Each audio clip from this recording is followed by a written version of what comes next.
Go, Tucker. What are the metallic Archaea? Volcanic craters spewing sulfur. Water hot enough to boil your skin off. Ocean depths of 800 plus atmospheres. Wastelands radioactive enough to kill you where you stand. There are groups of organisms that survive despite. No. Because of living in such environments. I've heard about them. Extremo something. Extremophiles. By selecting certain species, then subculturing and repeatedly modifying them, I created a metallic offspring of pure Archaea. They subsist on metals rather than organic matter. And some of them even consume uranium? Yes.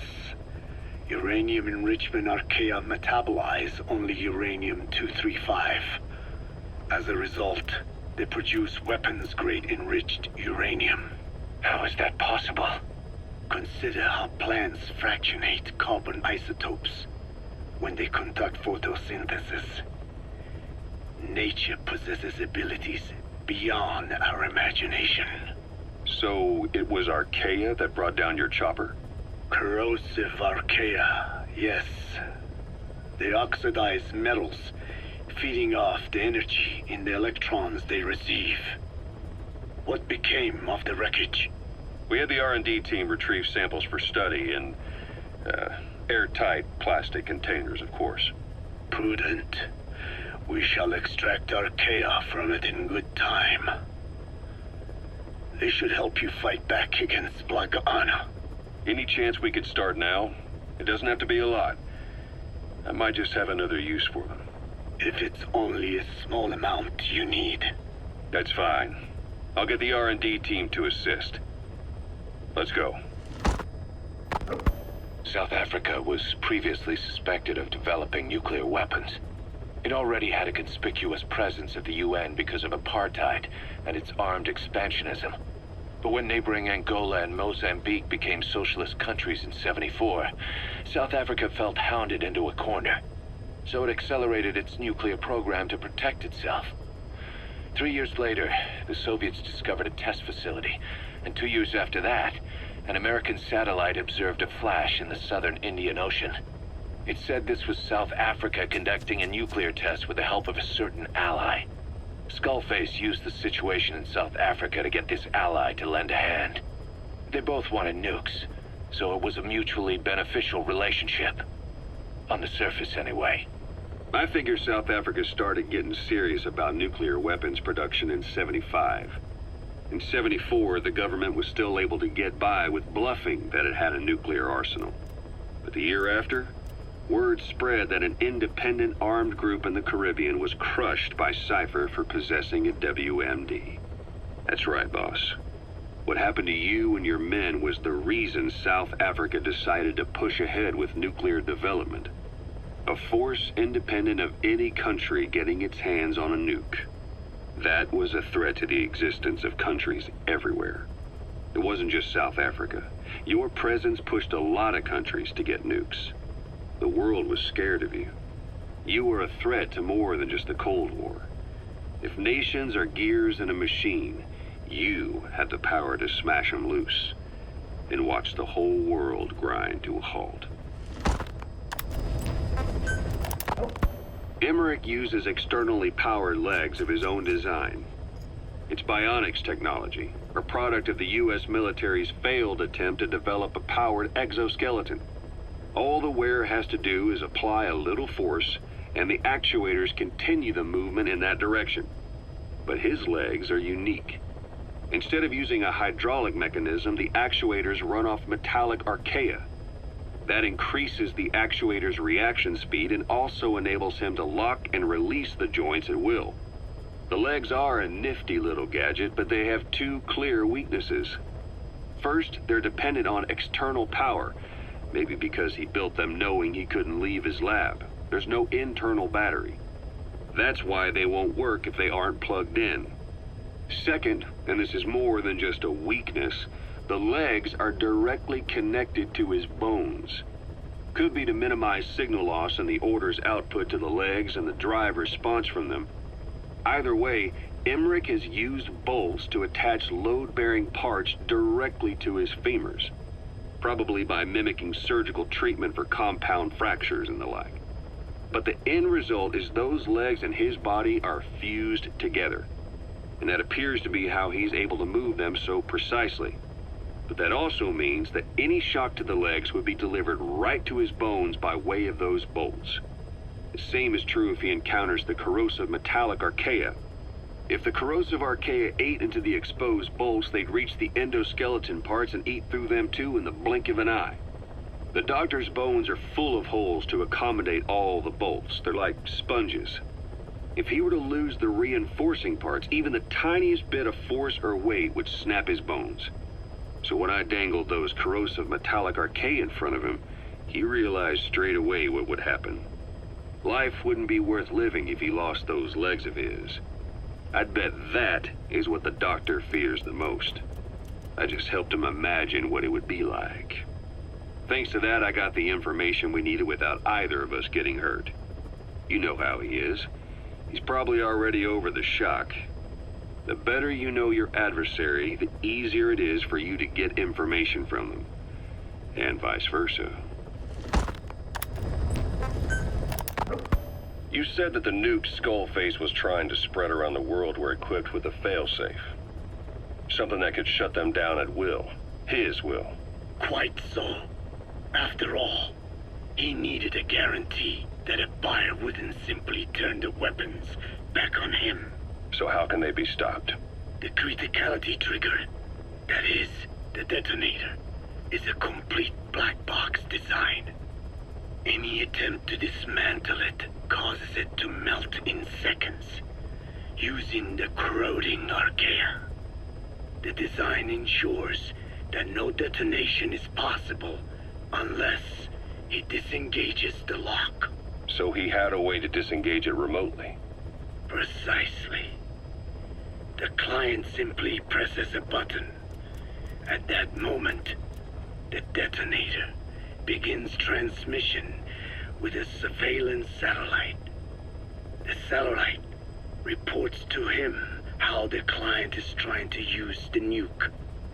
If he does not object, the lock is disengaged. But if it's a risk to him in any way... The detonator melts down. The same is true if detonation does not occur within a preset time after the lock is disengaged. The nuke is rendered useless. Who the hell would buy something with strings attached like that? The client would never know until the moment they actually try to use it. Most likely, he would have explained the time delay as the detonators needing time to activate. And he only intended to sell to technologically primitive groups in the first place. Let me guess.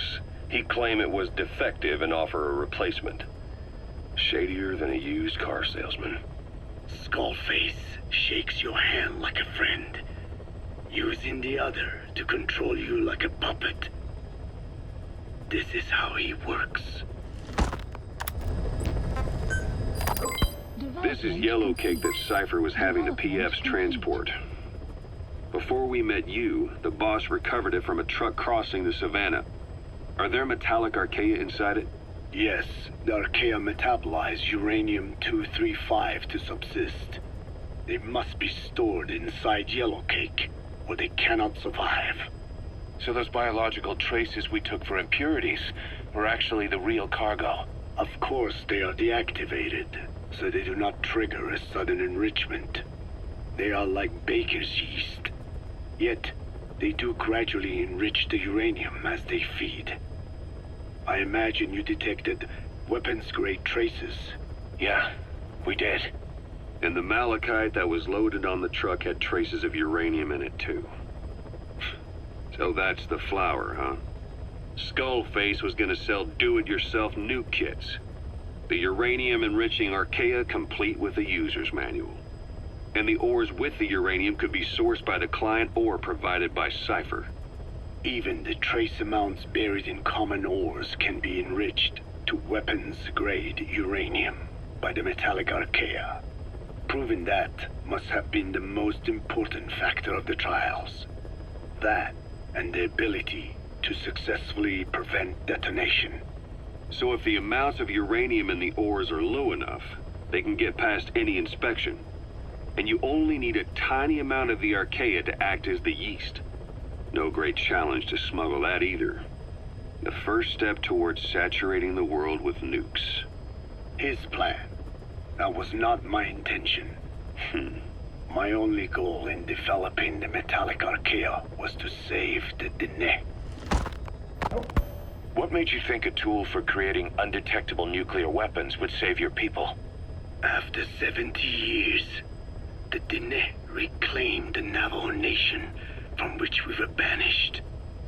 We bore all the hardships of poverty. But we were proud to live off the land we called our own. But in the moment the atomic bomb was dropped on Hiroshima, everything changed. I don't get it. The nuclear arms race between the US and the Soviet Union began with the end of the Second World War. Suddenly, there was a massive demand for uranium. And it was our ill fortune that the ground beneath the Navajo Nation was rich with uranium ore. The Black Ana government set up mine after mine, and many of the Dene worked them, never informed of any danger. Every day, they went to work with no protection. The slag was simply piled out in the open. When rain fell, uranium traces left behind would seep out, and when the ground dried, it was blown about as dust. Land and water were contaminated, irradiated. Many of us became sick and died. That pain lives on to this day. I had no idea. Wanting more than anything to revive the land my forebears left to me, I was delighted upon discovering microbes that eat uranium. If they could be domesticated, I believed we could rid our land of uranium. Were you successful? No. The research called for funding on a colossal scale. But nobody was willing to invest with no prospect of a return. And that's when Skullface showed up. Correct. I can save you and your people. We share the same will. That is what he said to me. And I believed him. Black Ana forced me to abandon my uranium cleanup work and focus on nuclear weapons. And he held all the Dene hostage. Today, the uranium mines within the reservation are finally closing down. It is simply less expensive now to source uranium overseas. New victims, different places. But uranium is a tactical resource. To rely on a foreign country for it is a difficult decision to make. And he was in the perfect place to influence that decision. He could have condemned your people to the mines forever. The contamination comes not only from uranium. The fallout from the Nevada nuclear tests also settled on our lands. As if our fortune were not already bad enough, we are also downwinders. To save the Dene, I must complete my original research.